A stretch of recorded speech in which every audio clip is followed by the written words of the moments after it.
Diyos, hallelujah. Aming Diyos na dakilang makapangyarihan, Diyos na kapanal-banalan, Diyos na dakilang, Diyos na hindi nagbabago, Diyos na tapat sa iyong panawagan, at Diyos na siyang nagkakaloob, hindi lamang sa mga material, kundi higit sa lahat sa spiritual. Ikaw ang aming Diyos ng kalakasan. Ikaw ang aming Diyos na siyang tanggulan ng aming buhay. Ikaw ang aming kalasag. Ikaw ang aming Panginoon. Ikaw ang Diyos ng katagumpayan. Ikaw ang Diyos ng kagalingan. Ikaw ang aming Panginoon na nagkaloob sa amin ng kapayapaan. Ikaw ang aming Panginoon. Banal na Espiritu, muli po kami katapuin at ipagkaloob sa amin ang iyong mga salita na nagbibigay ng buhay, pag-asa. Aming Panginoon, patuloy namin sinusumitibo sa inyo ang aming sarili. Patuloy niyo ang igawad sa amin itong iyong malayang patuloy na pagkilos at kapatawaran sa sala po namin. Salamat, Panginoon, sa iyong presensya. Salamat sa iyong malaya at patuloy po na pagkilos sa aming mga puso. Kayo po ang maluwalhati. Ito po ang aming panalangin sa pangalan ni Jesus. Amen. And amen.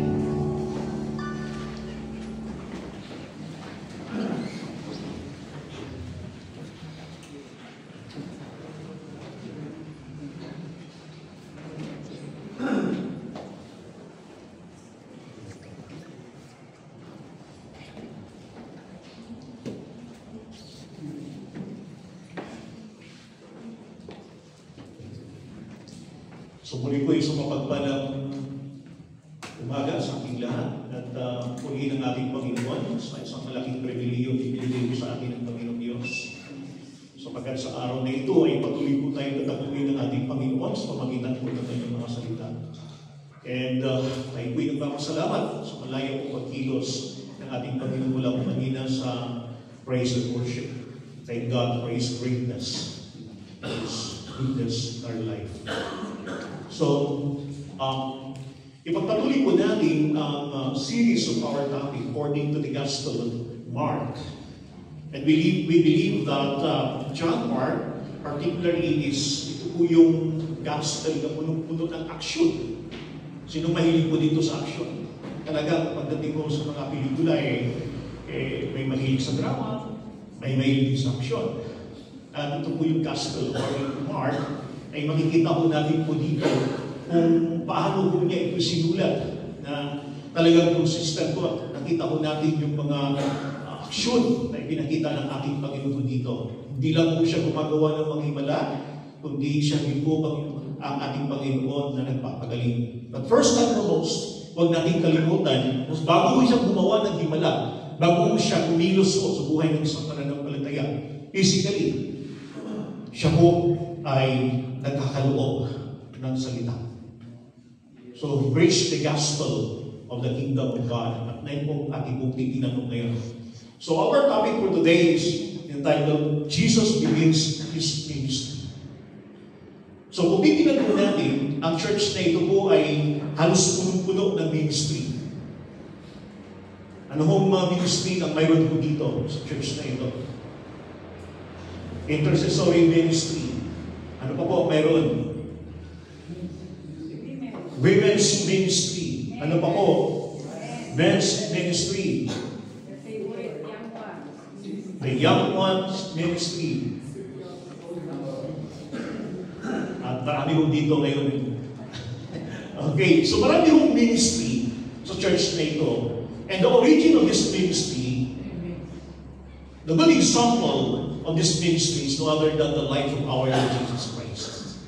That's why, nakita ho natin, Jesus begins His ministry. So kung titignan ho natin mga kapatid, ini-emphasize ng ating Panginoon po dito na mahalaga ang ministry. Napakahalaga ho mga kapatid. So para sa akin ho, na hindi pa po naging kaisa, kung wala po tayong ministry pa, dapat natin makita ang kahalagahan po ng ministry ng ating Panginoon.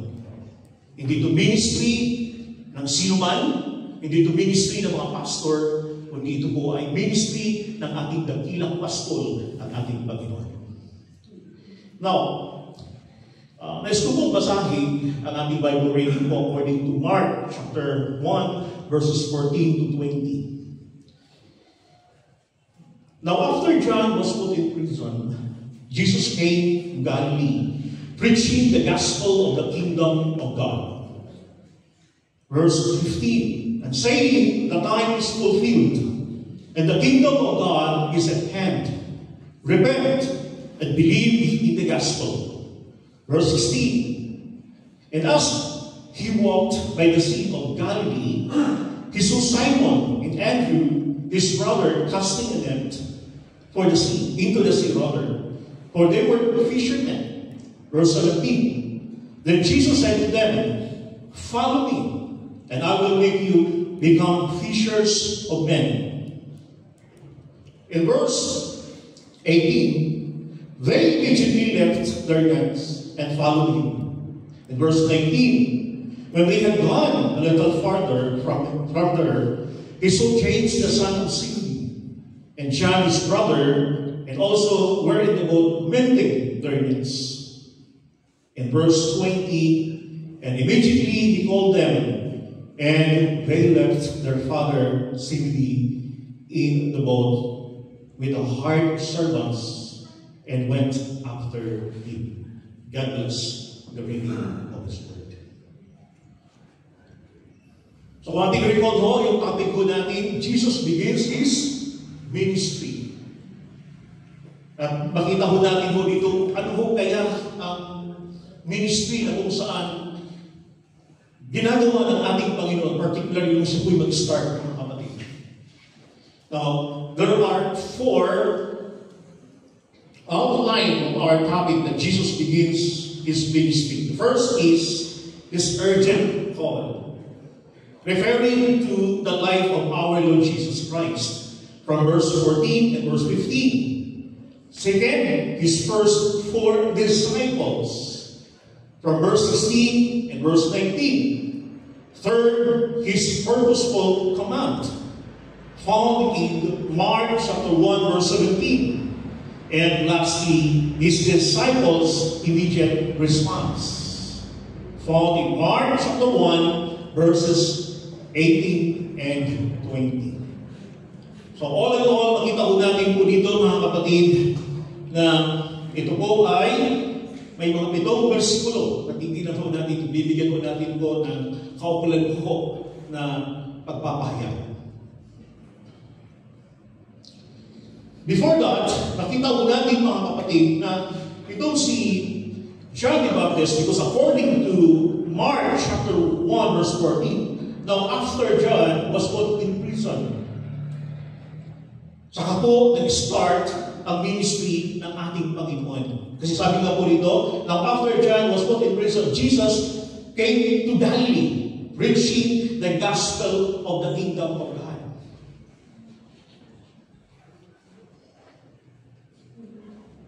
Ano kayang dahilan kung bakit nakulong itong si John the Baptist? Simply, kung titignan mo natin mga kapatid, hindi ko na isipan po dito, according to Luke chapter 3, verses 19 and 20, makita natin na si John the Baptist po, na-rebuke niya si Herod Tetrarch. Na-rebuke po niya dahil nga po sapagkat kinuha po niya or kinakasama po niya ang asawa ng kanyang kapatid. Bukod pa doon, marami po siya mga bagay na hindi karapat-dapat kanais-nais, mga masamang gawain. So ay John the Baptist rebuked his life. Rebuke him. Talagang rebuke siya. At alam mo, dahil nga po doon, nagalit itong si John, nagalit itong si Herod. At alam niyo ang ginawa po sa kanya, siya po ay ikinulong hanggang sa dumating po ang birthday ni Solomon, na anak po ni Herodias, hanggang sa doon po hiningi po ni Salome na pugutan or ang ulo po ni John the Baptist na ilagay sa plato. At yung dahilan kung bakit po namatay si John the Baptist. So makita ko natin na ang servant ng ating Panginoon, even the life of John the Baptist, the forebrother of our Lord Jesus Christ, before he began his ministry, alam niyo mga kapatid, may mga panahon or may mga pangyayari na inalaw ng ating Panginoon na siya po ay umutan.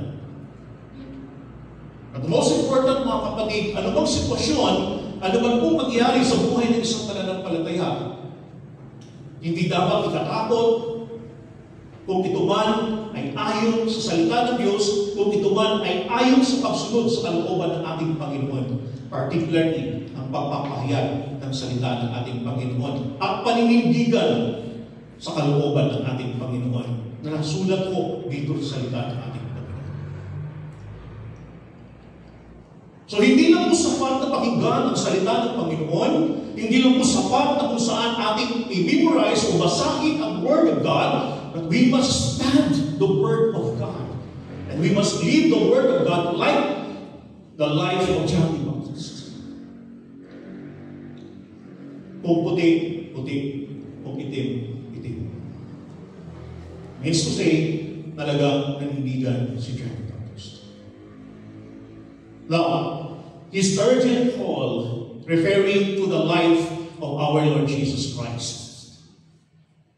Ano ang panawagan ng kanyang agarang tawag? Now, after John was put in prison, Jesus came to Galilee preaching the gospel of the kingdom. So from Judea, Jesus came to Galilee and he spent most of his time in the region of Galilee. Talagang nandoon po yung kanyang buhay, yung kanyang panahon. Most of his time, ginugugol po niya sa lugar po ng Galilee. Kasi ang Galilee ay napakalawa.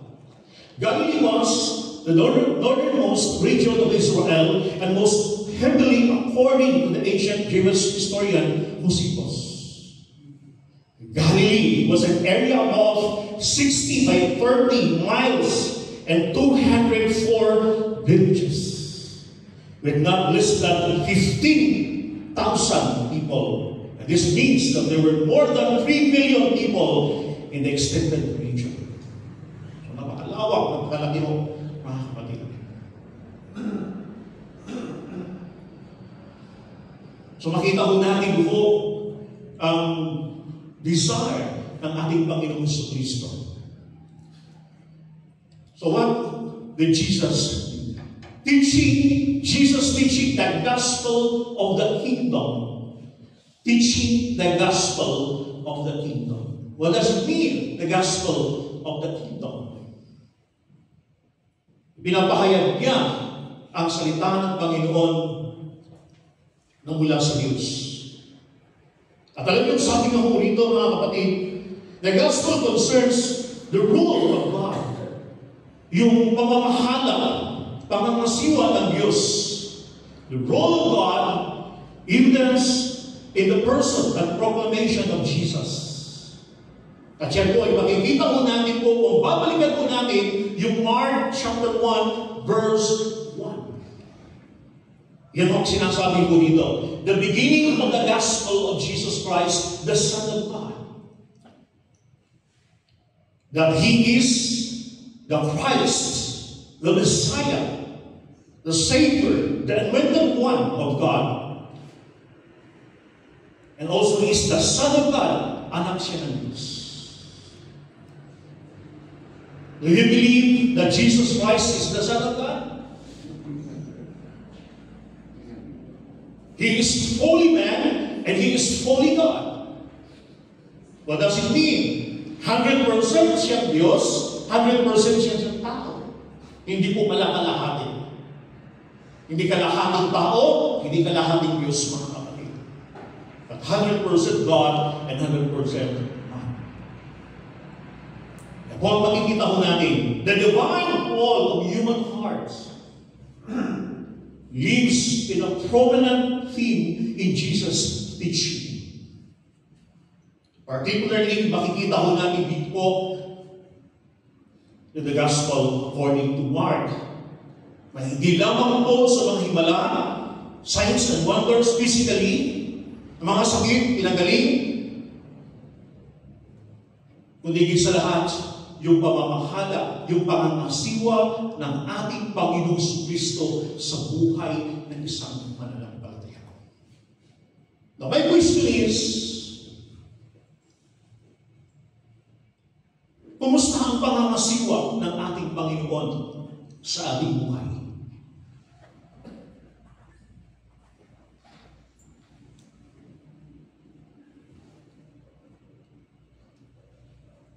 So makikita po natin mga kapatid, that sabi ko po dito in verse 15 and saying, the time is fulfilled and the kingdom of God is at hand. Repent and believe in the gospel. So ang message po dito, repent and believe in the gospel. So the prophecy of Isaiah, which is found in chapter 61, verses 1 and 2, was fulfilled in the New Testament. Just imagine, from Old Testament, how many years ang gapo, mga kapatid? Mayroon pang silent year. From the book of Malachi up to the book of the Gospel according to Matthew. Pero alam niyo, sabi nga po dito, it was fulfilled in the New Testament. Found in Matthew chapter 4, verses 4 to 16. That it might be fulfilled which was spoken by Isaiah the prophet, saying, the land of Zebulun and the land of Naphtali, by the way of the sea, beyond the Jordan, Galilee of the Gentiles, verse 16, the people who sat in darkness have seen a great light, and upon those who sat in the region and shadow of death, light has dawned. Jesus is light. He is the source of true light, because He is light. At ang sabi ko ako dito, mga kapatid, ito ang ipinapahayag ko, mga kapatid. Na ang ating Panginoon, He is the Messiah, He is the Christ, He is the Son of God. And at the same time, makita ko natin po dito that the prophecy was fulfilled that He is the light. Time is fulfilled. There are two kinds of time according to Greek word. First, yung chronos, it is man's time. Second, it is kairos, means God's appointed time or God's time. Time is fulfilled. It is God's appointed time. Opportunity. It is an opportunity comes from God. The kingdom of God is now. Ang paghahari ng Diyos ay hindi po sa araw ng bukas. Ngayon, sa mga pusong nananalig sa Kanya. Now is your time, opportunity to hear the gospel of the kingdom of God. Ngayon, God's role in redemption for those who believe in Him. For those who believe in Him. Kaya ngayon po ang oras, ngayon po ang panahon para sa ating nananatili. At ngayon din ang oras, ang panahon, ang opportunity. The opportune time for those who really believe in Him. Kaya mga kapatid, salamat sa Diyos. In Galatians chapter 4, verses 4 and 5, that when the fullness of the time had come, God sent forth His Son, born of a woman, born under the law, to redeem those who were under the law, that we might receive the adoption as sons. That we might receive the adoption as sons. So being a child of God, it is a work of God in the life of the believer. Ito'y pagkilos at gawa ng Diyos sa buhay ng bawat isa sa atin. So kaya ba natin maging anak ng Diyos sa ating sarili? Magagawa ba natin sabihin na He is my Father and I am His Son? Small s. Remember the prayer of Jesus, He told us in Matthew chapter 6. Our Father who art in heaven, hallowed be thy name. It refers to relationship between the Father and His Son. Relasyon, mga kapatid. That's why ang pagiging anak, mga kapatid, sabi nga po dito, that we might receive the adoption as sons. Hindi ito katulad ng sinabi ko ni Pastor Apollo na siya po ay appointed son of God. We are the sons of the living God. Now the message of our Lord Jesus Christ, aside from the gospel of the kingdom of God, repent and believe in the gospel. Makikita ko natin po dito, ito po'y sinimulan din po ng servant, the forerunner of Jesus Christ, of our God. Referring to the life of John the Baptist. Repent and believe in the gospel. What does it mean? The word repent and believe in the gospel. So makita ko natin po yan, mga kapatid. Repentance and belief, referring to faith, it means to change one's mind. To change one's mind. Kaya ba natin baguhin ang ating isipan, ang ating puso? Can we change our mind? No. God says in Romans chapter 12, verse 2, by the renewing of your mind, it is the word of God. Pagkilos at gawa ng ating Panginoon. That's why, do not be conformed the pattern of this world.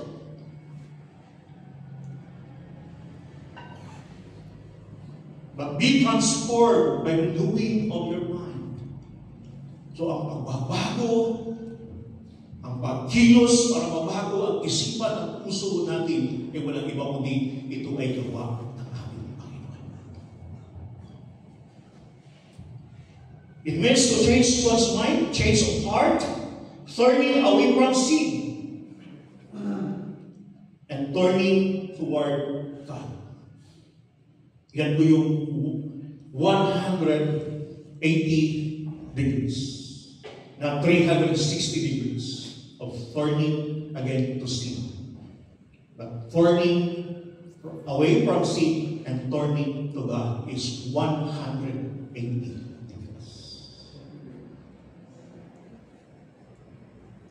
If you declare that you are a son, sons of God, we are sons of God, we must turn away from our sin. Sinasabi ko natin, anak ko tayo ng ating Panginoon, dapat lumayo tayo at layuan ko natin ang mga kasalanan. At huwag na natin balikan ito. But, may mga panahon na nahulog tayo sa makakasala. May mga panahon na tayo natukso. May mga panahon na nakagawa tayo ng hindi karapat-dapat sa harapan ng ating Panginoon. Salamat pa rin sa Diyos, sapagat ang Diyos ay tapat sa kanyang mga salita at hindi tayo pababayaan ng ating Panginoon. That's why the word repentance, it is the word of God in the life of the believer, in the believer's life. Tutulungan tayo ng Panginoon na tayo po ay makapagsisi. Naalala ko kanina yung testimony, yung sinabi ko ni Argents, na wala ko yung joy sa kanyang puso. Referring also the life of David, the man after his own heart. So naalala ko po yung sinabi sa Psalms 51. Ano ang sinasabi ng Psalms 51? Verse 12. Restore to me the joy of your salvation, and uphold me by your generous spirit. Ano ang nawala ko dito? Ang nawala ko dito, yung joy, yung salvation, mga kapatid.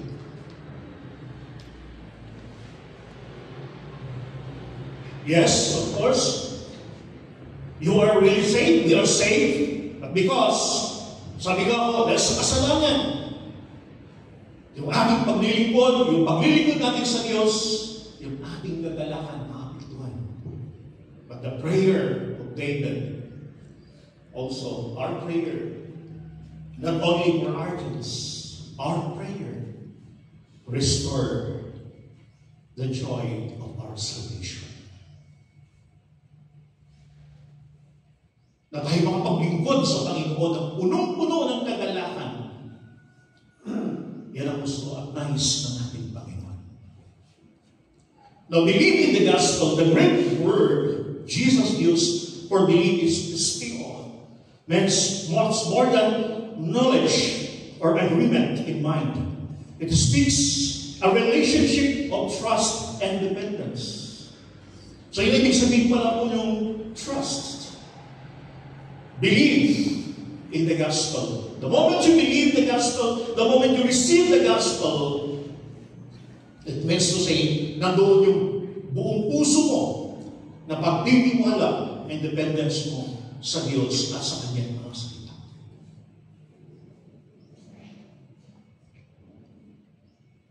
Kaya mga kapatid, pakita ho natin po yan.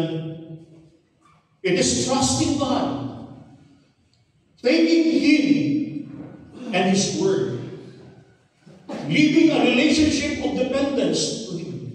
To believe in the gospel is simply to follow Jesus. If you say that I am a believer, I believe Jesus and I believe the gospel of the kingdom of God, you must also a follower of Jesus Christ. You must follow Jesus and His Word. So yun po ang ibig sabihin po dito, pag sinasabi ko natin, I really believed.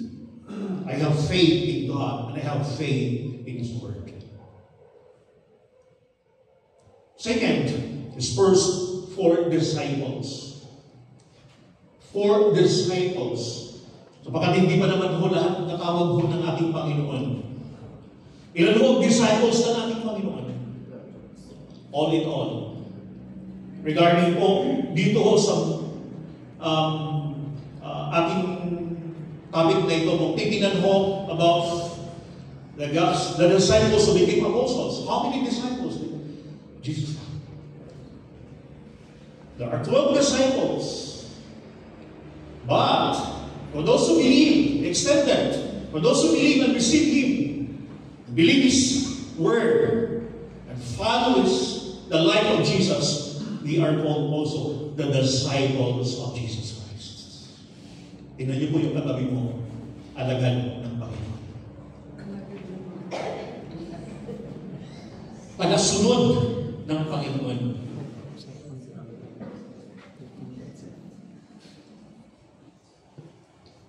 Now, verse 16, and as he walked by the Sea of Galilee, he saw Simon and Andrew, his brother, casting a net into the sea, for they were fishermen.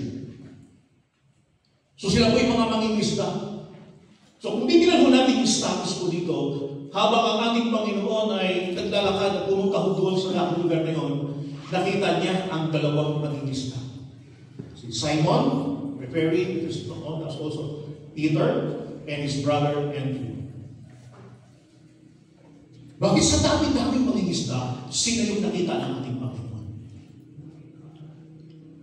Bakit sa dami-daming mangingisda, sino ang tinawag ng ating Panginoon? Bakit hindi lahat?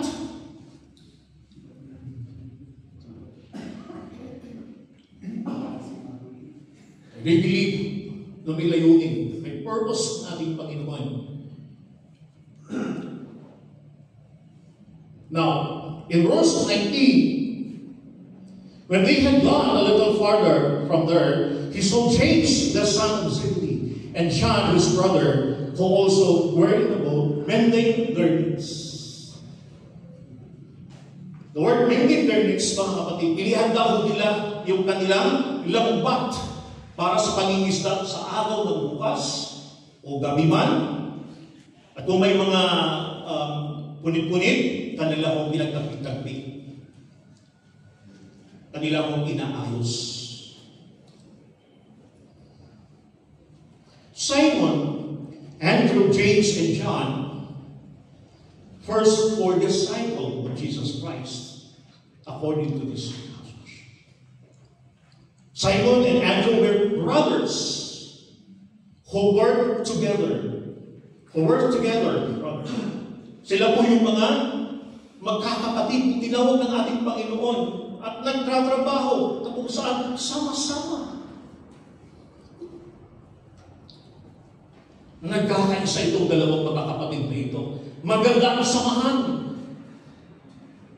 ng biological brother nito, brother Simon and Andrew. They had a brotherly and cooperative spirit. They were industrious. Talagang masipag silang mga mangingisda. At makita mo natin mga kapatid, aside from Peter and Andrew, also James and John, sons of Zebedee, were obedient sons working with their father.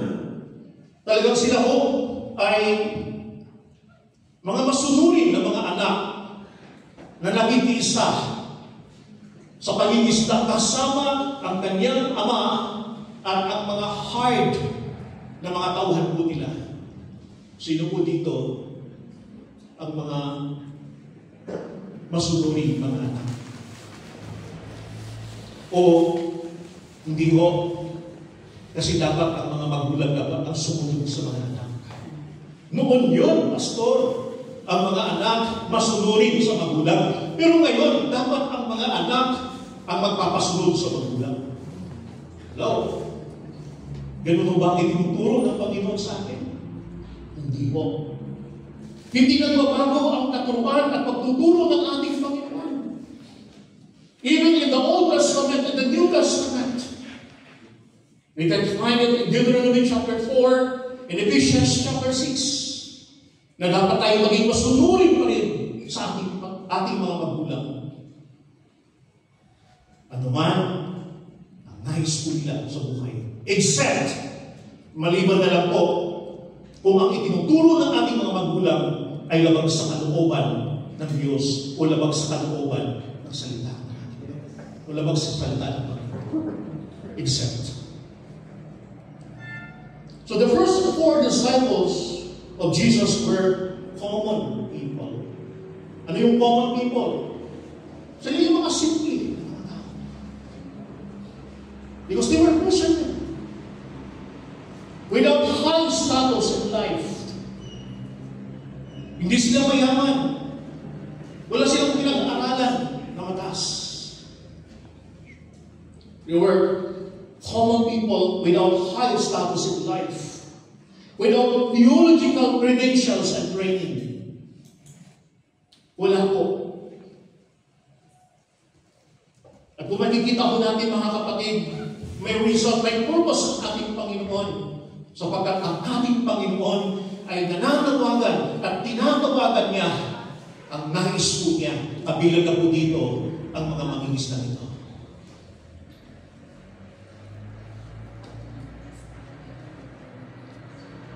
Jesus chose the disciples regardless of their status in life.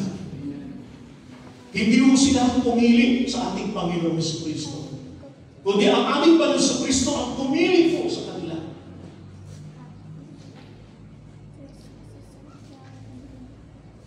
Sino ang ikita ko natin mga kapatid?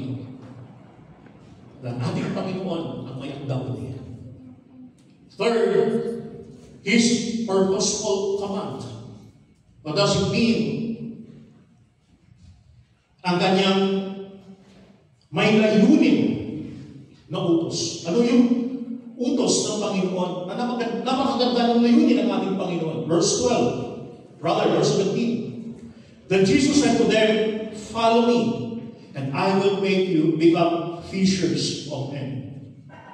Sumunod kayo sa akin at gagawin ko kayong mamamalakayan ng mga tao. Mangingisda ng mga tao. So Sumunod kayo sa akin. And I will make you become teachers of men. So Jesus called his first disciples to follow him first before teachers of men. Sumunod. Hindi mo na mangisda agad. Diba? Hindi ka agad mag-evangelize. Sumunod mo na kayo sa akin. Follow me. And they were called to follow Christ personally. Because if you want to follow Christ, it refers to an intimate relationship. Sumunod ka sa Kanya. Alam mo ang sinusundan mo. Kilala mo ang sinusundan mo. Alam mo na siya ay Diyos. Alam mo na siya ay tagapagligtas. Alam mo na siya ay dakila. Alam mo ang mga katangian ng ating Panginoon. Ako, the personal relationship with Him before service. Bago maglingkod, bago mag-evangelize, bago gumawa sa ministry ng ating Panginoon. Dapat ang mga servants ng ating Panginoon, dapat ang mga believers na kaisa sa ministry ng ating Panginoon. In every ministry of Jesus Christ in His kingdom, dapat mayroong personal na relasyon sa ating Panginoon. An intimate relationship with His Lord.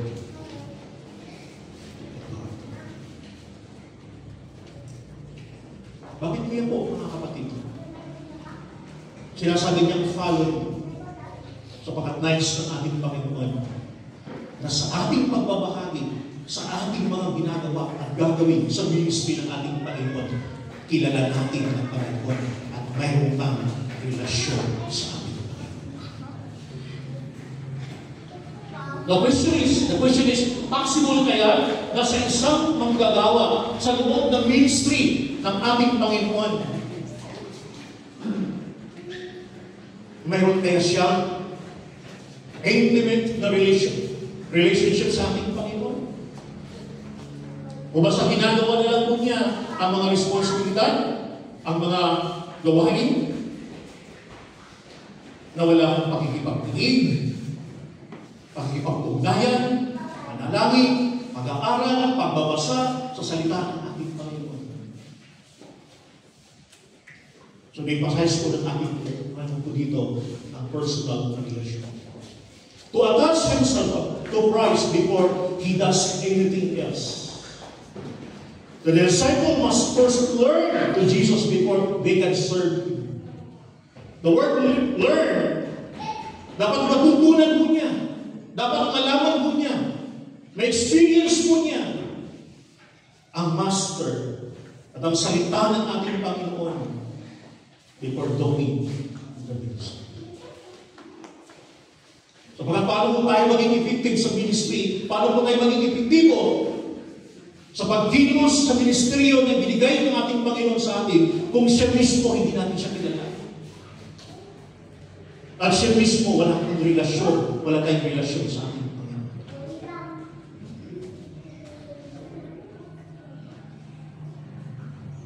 Do you have an intimate relationship with God?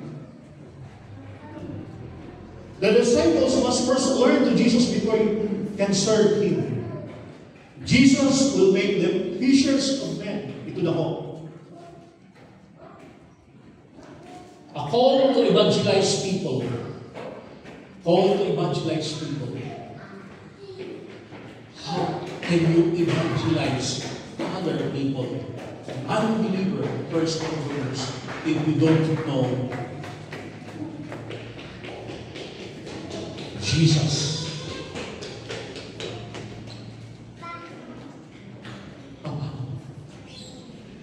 A call to minister people.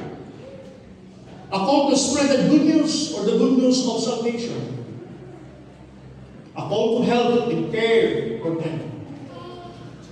According to the Word of God.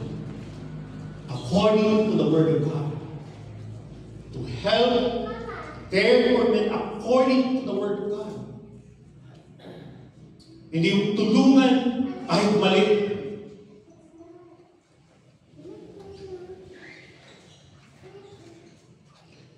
pointed his disciples to the word he did. Pinanais ng ating Panginoon. Ganun din po sa lahat po ng mga disciples. First, just 4, then 12, then thousands, and thousands upon thousands through centuries. Hindi nagbabago ang message ng ating Panginoon. Bagamat ito'y paulit-ulit, hindi nagbabago ang layunin ng ating Panginoon. At napakaganda ng layunin at design ng ating Panginoon dito, mga kapatid. At ito po'y patungkol pa rin sa Kanya. Patungkol sa Kanyang salita, patungkol sa Kanyang ministry, na kung saan siya maging focus. For His disciples' immediate response. Ano yung response ng mga disciples? Response ni Simon, ni Andrew, ni James, and John. In verse 18, first and foremost, pinag-usapan dito sa verse 10 mga kapatid, ito'y patungkol kay Peter and Andrew. They immediately left their nets and followed Him. Iniwan nila ang kanilang lambat and then sumunod sa ating Panginoon.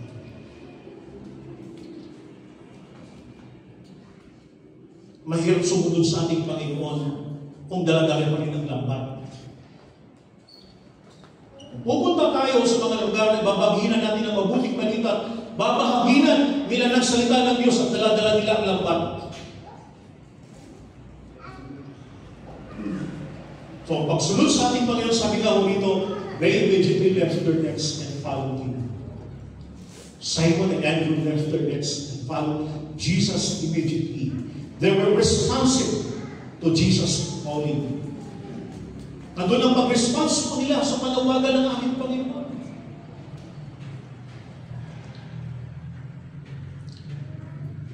Nagre-response po tayo sa panawagan ng ating Panginoon. Yan po ang desire kung bakit mayroon tayong discipleship. Hindi lang tayo mag-response sa bawat isa sa atin, kundi hindi sa lahat mag-response po tayo according to the will and according to the desires of our God. Yun, ang nais ng ating Panginoon. They were called to fish for men. Mga kalakaya ng mga tao. James and John followed Jesus, left their father, Zebedee, and the boat. So hindi sila sumunod sa Panginoon, nakasama nila ang kanilang ama. Sapagkat fear ang panawagan sila, ang unang tinawag ng ating Panginoon. Iniwan nila ang kanilang ama, Zebedee, at ang mga katulong, mga hard workers doon sa bangka. Hindi sila umalis at sumama sa ating Panginoon, sumunod, dala-dala ang bangka. Iniwan nila ang bangka.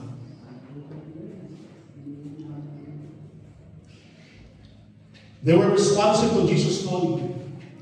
They were willing to serve and work for Christ. And they were willing to give up everything for Christ's sake. Kaya nga ako may Lucas or Luke. Mamaya babasahin po natin, they knew what Christianity is all about. What is Christianity all about? It is following Jesus and doing what Jesus wanted them to do. That is Christianity. Lucas 14, Kabanatang 4 sa talatang 26, hindi maaring maging alagad ko ang sinumang umiibig sa kanyang ama at ina, asawa at mga anak, mga kapatid, at maging sa sarili niyang buhay na higit sa akin. Masama mo bang ibigin at mahalin ang ating mga mahal sa buhay? Hindi po. Lalo na po ang mga magulang. Hindi inuutos ng ating Panginoon Kristo na kasagaman ang mga magulang once na ikaw ay tinawag niya at tumubod sa panawagan niya. Hindi sinabi ng ating Panginoon Kristo na layuan mo, takasan mo ang mga responsibilidad mo bilang isang anak Bilang isang lingkod ng Panginoon sa iyong mga mahal sa buhay. Hindi niya sinabi at hindi niya inutos mo. Ang sinabi mo niya, nang higit sa ating Panginoon sa Kristo. Now, as we follow Jesus on this commands, we must not neglect our responsibilities to our own restricted families. Tayo pa po ba may mga pamilya? Yes, tayo. Tayo pa po ba may mga responsibilidad? Mayroon pa rin. Kaya ang sabi po ng unang Timoteo, kabanatang 5 sa talatang 8, according to magandang balita Biblia, ang sino mang hindi kumakalinga sa kanyang mga kamag-anak, lalo na sa mga kabilang sa kanyang pamilya, ay tumatalikod sa pananampalataya at mas masama pa kaysa isang di mananampalataya. Sa ibang version ko, mga kapatid, mas masahol pa sa hindi mananampalataya. Yes, salamat sa panawagan ng ating Panginoon. Salamat sa ministry. And our families also our ministry. Ministry po natin po yan. Ministry to the church, ministry to the world, and ministry to our own immediate family. Mayroon pang responsibilidad. Mayroon tayong responsibilidad na dapat namin gawin sa ating pamilya. Paano tayo makapag-minister sa ibang tao? Sa world, sa mga unbelievers, kung sa ating mismo nakikita yung pamilya natin, pinabayaan.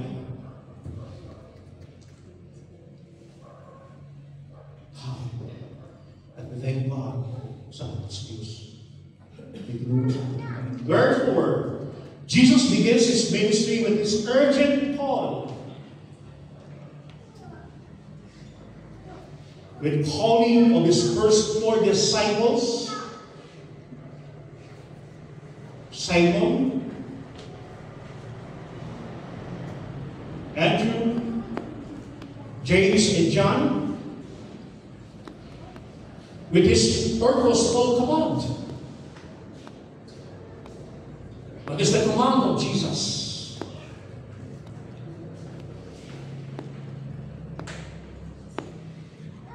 Follow me, and I will make you fishers of men. And the immediate response of His disciples, they followed Jesus Christ immediately. They left everything for the sake of Christ. Kaya mga kapatid, salamat sa Diyos. Purihin ang ating Panginoon. Yan ang ministry na nais ng ating Panginoon. Before ako magtapos, mga kapatid,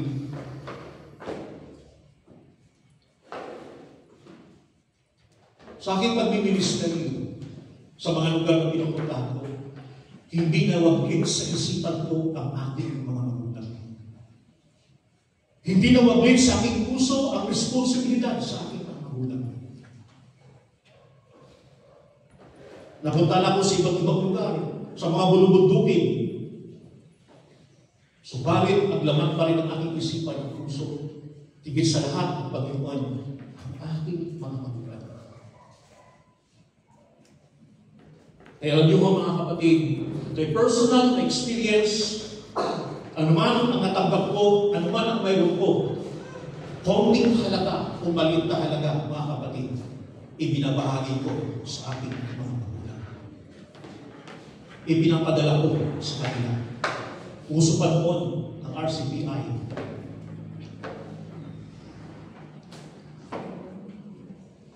Sapagkat yan ang nais na natin.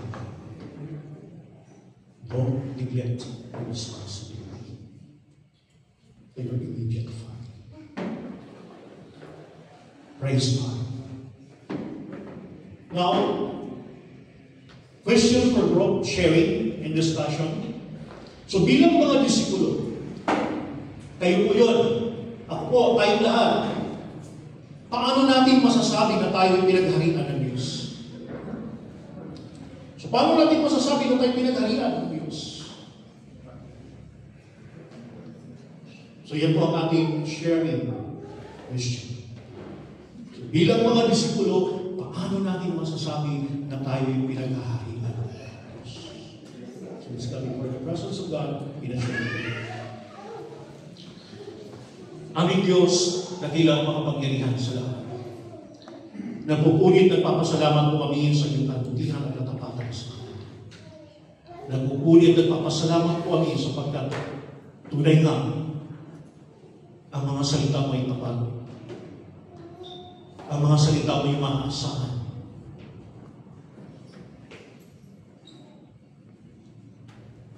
Kayo ang aming Panginoon. Ang dakilang, mapagmahal, tapat at higit sa lahat. Ipinagkaloob mo sa amin. Binigyan mo kami ng magandang halimbawa sa mga pagganap o sa pagganap sa mga ministry o mga gawain mo sa iyong iglesia. Ikaw ang nagpakita, gumawa ng mga magandang halimbawa ayon sa iyong mga salita, Panginoon. Hayaan niyo po na sa aming patuloy na paglilingkod sa inyo bilang mga disipulo ng Panginoon, ay patuloy namin gawin ito ayon sa iyong nais, ayon sa iyong salita. Palayin niyo po ang iglesia ito sa ayon po sa iyong pagpahalang pangalan. Banal na Espiritu, maraming salamat. Ito po ang aming panalangin sa pangalan ni Jesus. Amen.